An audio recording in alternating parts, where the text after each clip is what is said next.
I'm Caleb Kidd Coy, Epic Legacy Hero Builder, and I'd like to welcome you to Living Like a Bank. Along with myself, you'll hear from other successful experts and people who are busy serving and empowering many lives. You'll see how we're showing others to become debt-free in record time as they build economic discipline while generating a bulletproof family legacy revenue stream together. We'll learn how to live and operate just like the banks do. Good afternoon, everybody, and welcome to the latest edition of Living Like a Bank. We're so happy you're joining us here today, and I'm here with my guest, Oliver Pereira. Sounds just like a Porsche Carrera. And Oliver, welcome. Thanks for joining us today. Thank you, Caleb. Thank you for having me. Really enjoy being here. Well, super stoked. Oliver and I have had some conversations over the phone, and Oliver, I love your heart and that we share a lot of similar DNA in the way that we approach service of others and serving others first. And just that you share a strong legacy mindset like myself and others within our organization. And Oliver and I were introduced by Chris, who was the last gentleman that I interviewed on the Living Like a Bank podcast. And so those conversations have gone very well, Oliver, because we've talked about living like a bank, banking like a bank, and we've also talked about the power of estate planning and legacy. So tell us a little bit about your background and your history and what led you into financial services and how you got to where you are today.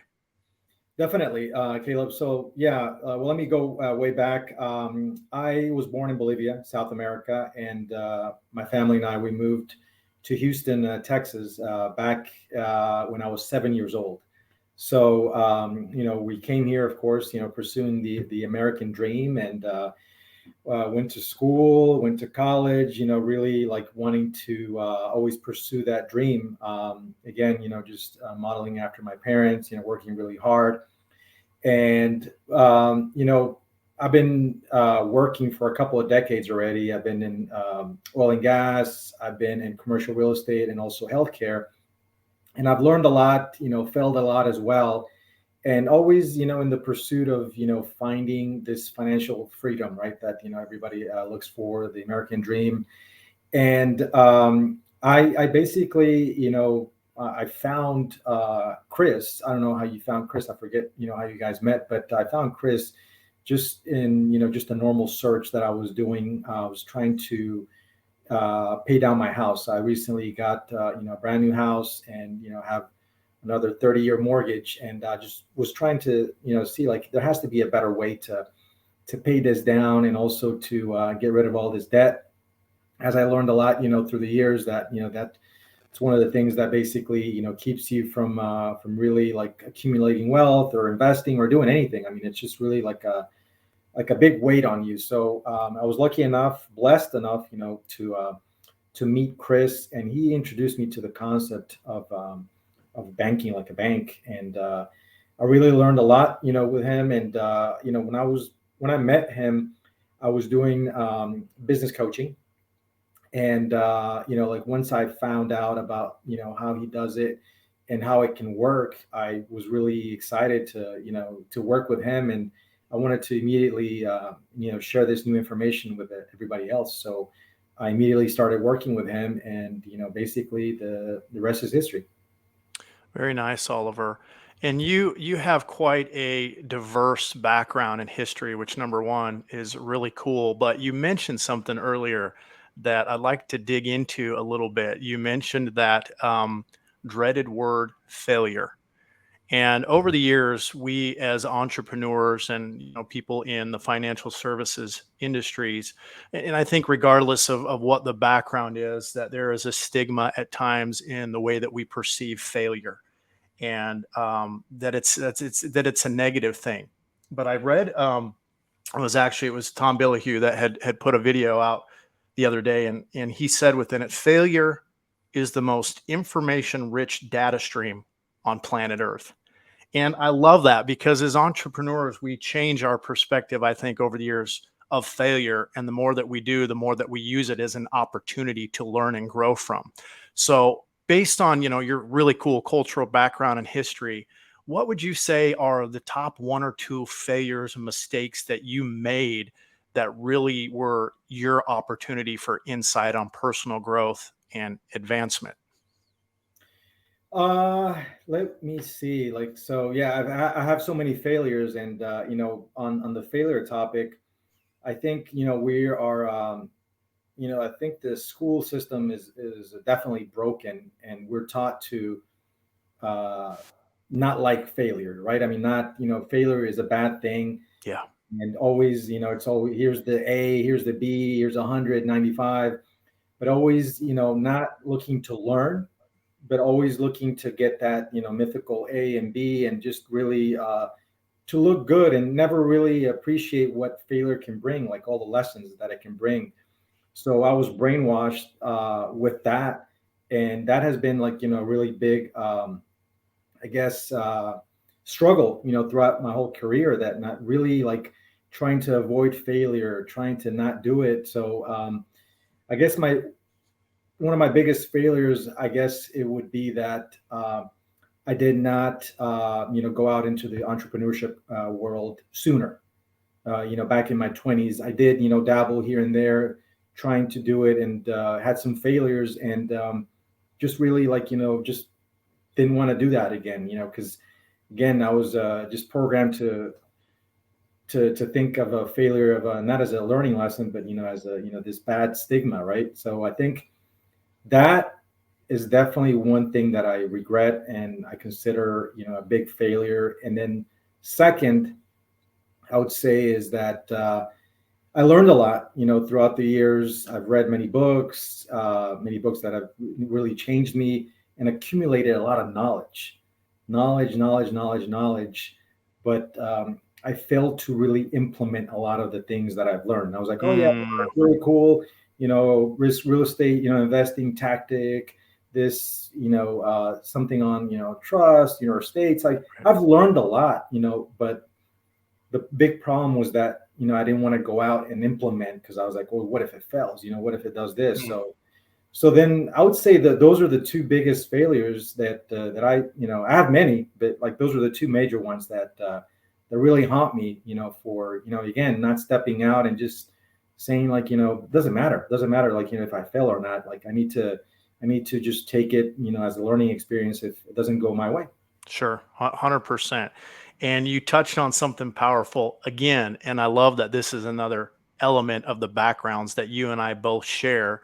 And I don't think we should look at it as a regret, because again, I'm reminded of Napoleon Hill talking about men and women doing their greatest work from the age of 40 to 60, and that really being their prime. So it's never too late to start if that's in your heart to become an Correct. entrepreneur. And that's what I want the audience to understand. But again, you touched on something.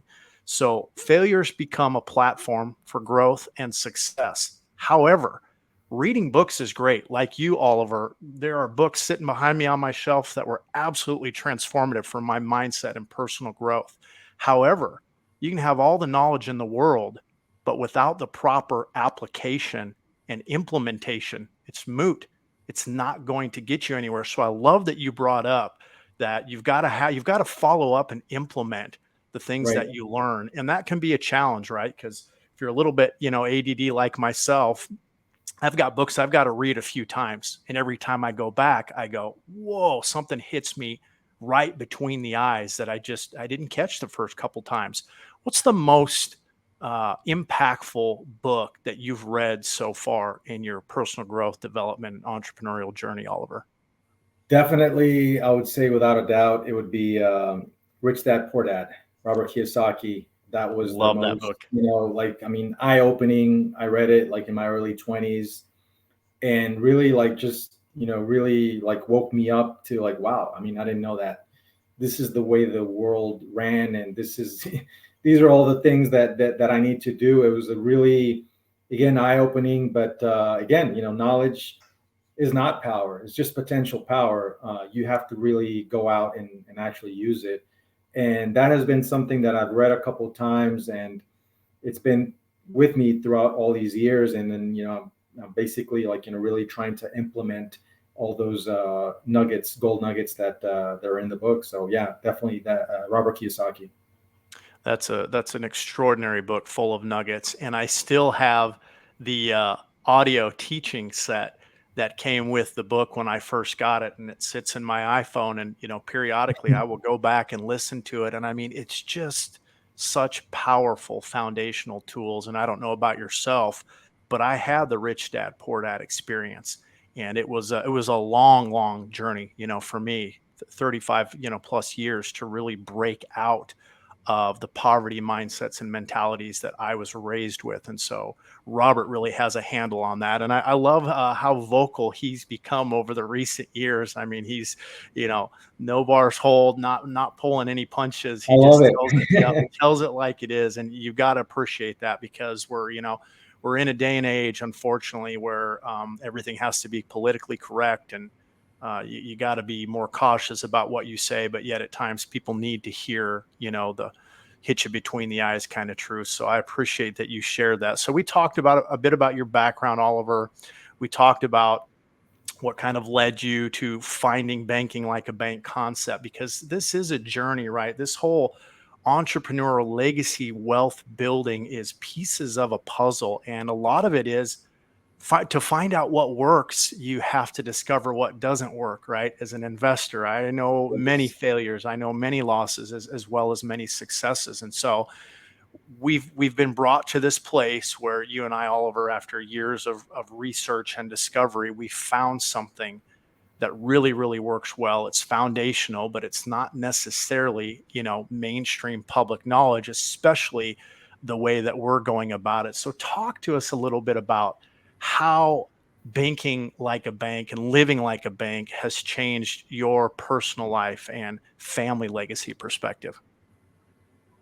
Yeah, well, banking like a bank, again, like how it was presented by Chris, it was something revolutionary for me because, like, again, I've heard the whole infinite banking concept, a couple years ago, but just little pieces of it, but never really fully understanding how I can implement it in my, for my personal situation.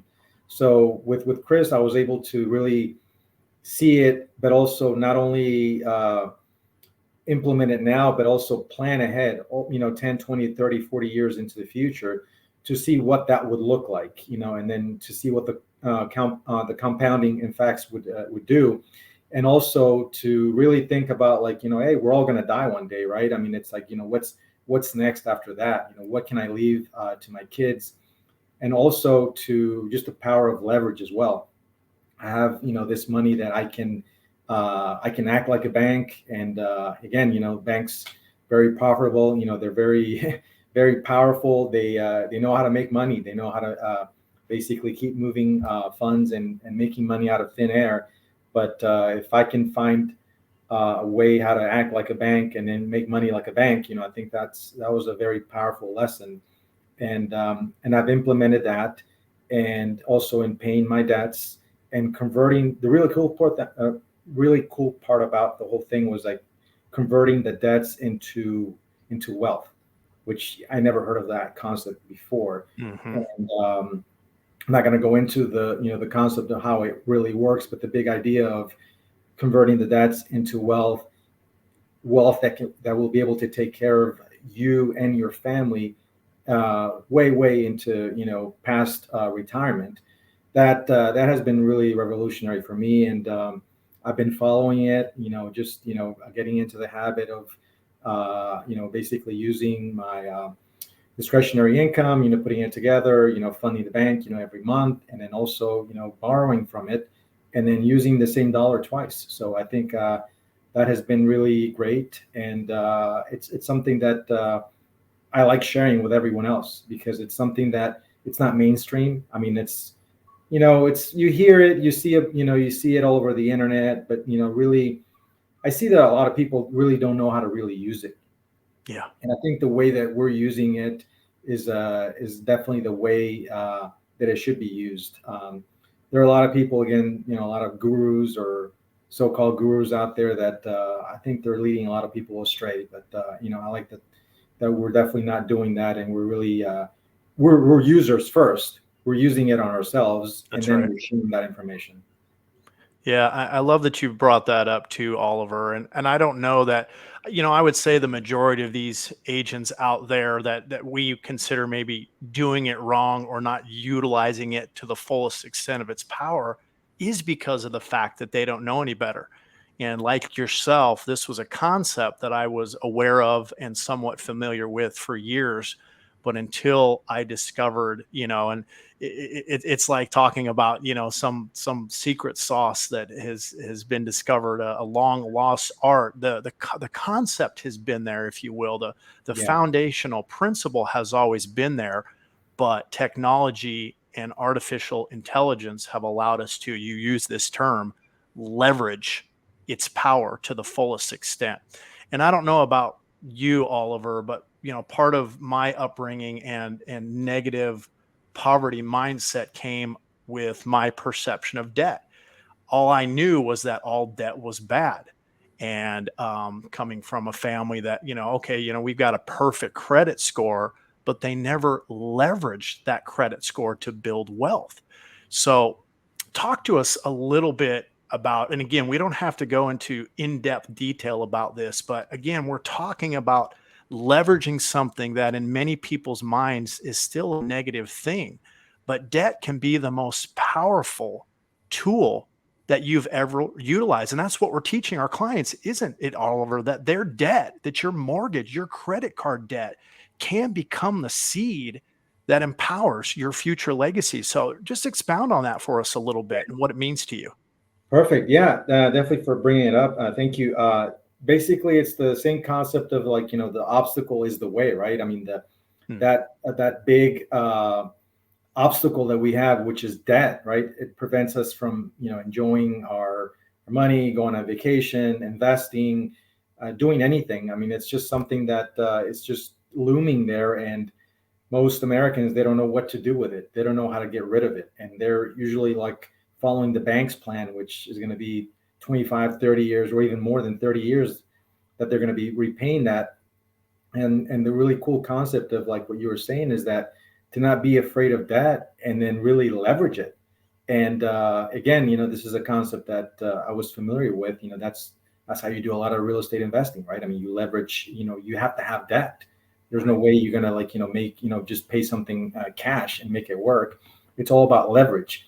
But leveraging debt in the way that consumer debt, that was like a new concept for me. And to leverage it the way that we teach, and I think it's great because it's something that everyone has, right? What American household does not have debt? Right. Everyone has debt, but nobody has a plan, right? How to retire or how to accumulate wealth. And most Americans are going to be working past 65, past 70. And to show them that the wealth, I mean, the debt that they have, they can turn into wealth. I mean, it's absolutely like just phenomenal, I think. Yeah, absolutely. And this is such an extraordinary tool, guys. And it's so exciting because you can hear the passion in Oliver and I's voice, and Chris and others that we've interviewed, Dave, because it's real, it's legitimate. And again, like I said, we're all utilizing these tools to empower our own lives and family legacies and stay ahead of inflation, get ahead of the curve with all this rising mortgage interest. And I had a couple of interesting conversations this morning, Oliver, at our Rotary Club meeting, and there was a nonprofit who shared, who works with a lot of the at-risk youth within our community, and they've asked me to be a part of helping to do some life coaching and entrepreneurial education and empowerment, which I love. It's just so exciting. So, what's one of the things that you would share with your 20-year-old self? I know you and I both talked about this. What would our lives look like if we would have got into entrepreneurship outside of high school? And I believe personally, right, that our paths are very, not only very unique, but it's a big part of who we become. And I had to go on the journey that I personally went on. It's part of what got me to where I am today. But if you could look back, what would you say to your 20-year-old self, or what would you say to these young up and coming entrepreneurs that want to go out there and make a name for themselves, yet we see all this volatility within the market and banks are failing? We just came through this 3-year global world of craziness. what would you say to yourself and what would you say to them? I would say definitely the tips that I would give myself would be like work on your mindset, have that positive, that growth mindset, and really, really like on a daily basis, read the books, be around people that have that type of mindset, and don't. I mean, yeah, don't be around other people that I mean, because it's like a poison. They're like a cancer if you're around people that don't think like you. So work on your mindset and then get a mentor, Love get it. some sort of coach, get somebody that has been there, done that, Yeah. that is a couple of levels ahead of you that can teach you. So with the mindset and the right coaching, there's many more steps. I mean, I can add many more tips to it, but if you have that mindset, I mean, anything is possible. It'll open up all these doors and opportunities. And then with the right coaching and mentorship, then I mean, you can do whatever you want, whatever kind of business or investment or entrepreneurship ventures that you want to do. Love that. That coach is going to be able to open up. And also another thing about coaches is that it's something that I really did not appreciate until recently, a couple of Mm, years ago, that coaches are very powerful. And yeah. it's not just the athletic coach, right? I mean, there's like all these different kinds of coaches. There's mindset coaches, there's business coaches, there's financial coaches, you name it. But the coaches, I mean, I would say what they bring to the table is like a lot of people are like, well, I know what I know what you're going to tell me is like, but if you know it, then why haven't you done it? Hmm. The big key is that the accountability that a coach brings. Absolutely. They bring the expertise and they also bring the accountability, and then those two things are very key for anyone to have success. So like those two things, mindset and coaching would be something that I would definitely recommend and tell myself, my younger version of myself. 100%. I love that, brother. And you mentioned something else too, and it really goes along the lines of proximity is power, and who do we surround ourselves with, right? And it doesn't mean it has to be the most successful man or woman out there. It just means that, right, people that share our mindset and vision of where we want to go can be so extraordinarily powerful, and that really ties into community. Right? Who is your community? And community isn't just a local based thing, right? We're building a community. Living like a bank is a community that's being created. And we want to bring in more and more people who become clients. I mean, let's face it, we have many clients who become agents because it works. They see it work in their own life and family, and they say, hey, I want to help other people get out of debt. I want to help my own family get out of debt and learn how to bank like a bank so that they can retire with dignity. So it's huge mindset, community. These things that you mentioned, Oliver, are so very, very powerful. So moving forward, as we're building this community and as we're building this awareness, because a huge part of this, whether it's legacy, whether it's estate planning, because to this day, myself having a decade plus history in estate planning, there's still a lot of misinformation or misconceptions out there, if you will, about the importance of having a living trust in place, why you need a properly drafted living trust and estate plan. So we're working hard to educate and inform people, because until you have that education, right, until we read Think and Grow Rich, Oliver, until we read Rich Dad, Poor Dad, we didn't have the opportunity to empower ourselves and implement that knowledge. But once we read it, we did. So this movement's happening and awareness is growing. But in your personal mind, what is it that you really want to focus in on? What is your strategy that you feel is the best way, or what do you currently do in the way that you share this with other people out there so they can have the opportunity to learn how to live like a bank?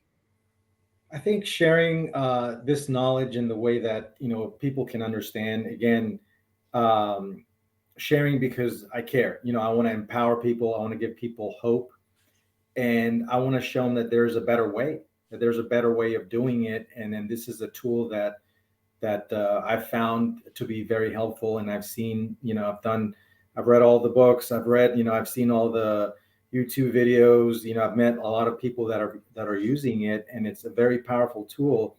So my goal or my mission is to empower my clients and empower more people. I want to have a positive impact and, help my immediate circle and also people everywhere, everyone who wants to learn about, how it works. But, again, everyone has their own different style. Everyone has like, certain people resonate better with others. So I know that one person can't do it all, and I know it's a team effort, it's a community effort. So I want to do my part, and educating the people that will resonate with me, that will be open to like listening to what I have to say, and the way I teach it, and the way I present it. And that's something that yeah, it's my mission to do that, because I really believe that debt and retirement and finances are the biggest stressor out there for Yeah. families. Creates divorces, Yeah. it creates all this stress, health problems. I mean, you name it. Ask me how I know. I mean, I've gone through it all, Yep. and I've seen it all, and I know it's a major problem. That if we can just tackle that, I think it'll improve the quality of life of many people, many families.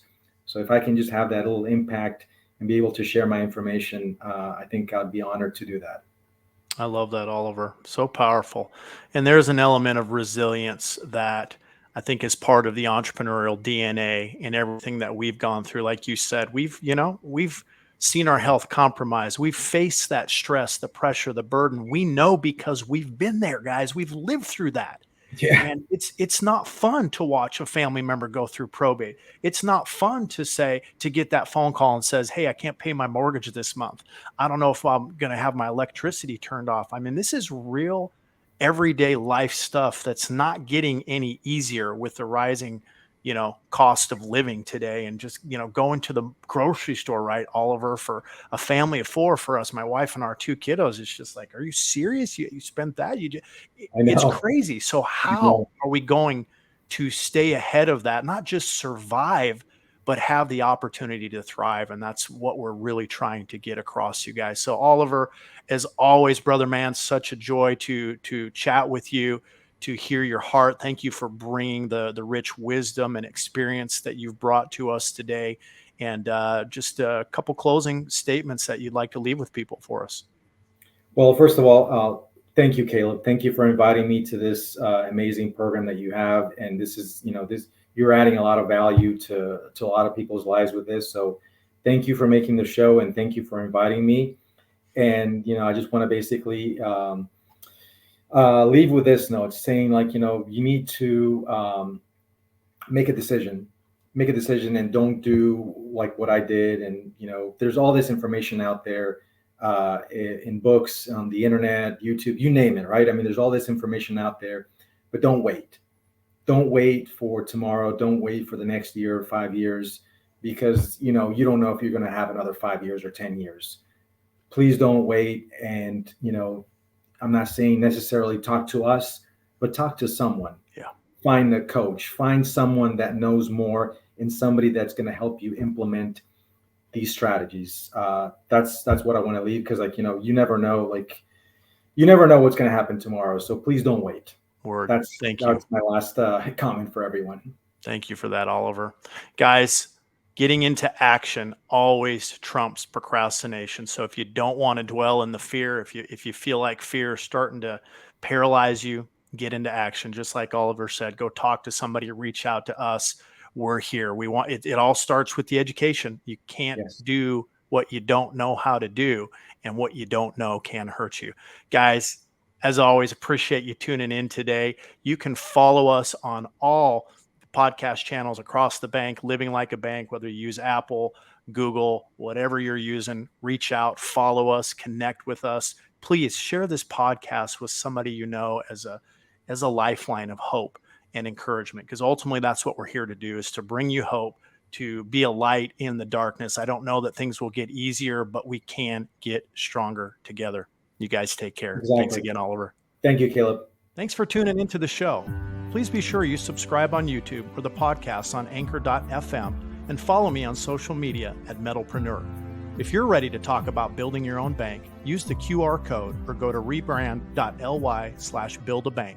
Be sure and join us for the next broadcast, as together we learn to live and operate just like the banks do.